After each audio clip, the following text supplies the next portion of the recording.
Ako, I assume the government will not investigate this dahil ang mapapahiya ay ang gobyerno mismo.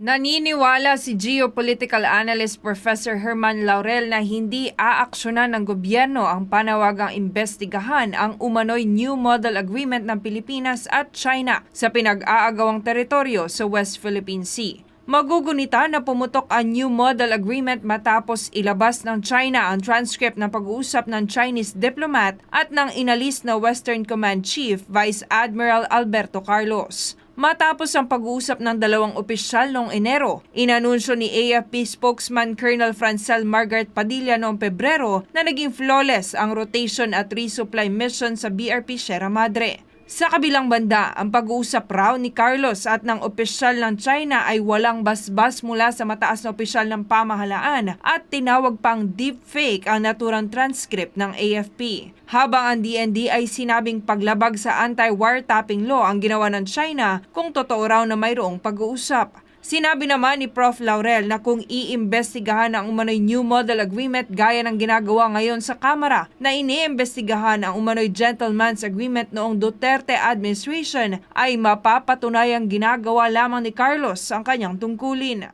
Mga arte-arte sila na gusto nila ng investigasyon pero actually tumatago sila sa investigasyon dahil po lalabas ang katotohanan. Lalabas ang katotohanan na si Carlos ay tapat sa kanyang gawain at may basehan talaga ang kanyang aksyon na nagdulot ng magandang February 2nd na mapayapa, tawag nga ng Westcom at ng AFP, flawless RORE mission, rotation and resupply mission. Flawless daw. So napakaganda daw. Bakit ngayon sisisihin itong si Carlos na may ginawa daw hindi tama? This is absolutely injustice to Admiral Carlos.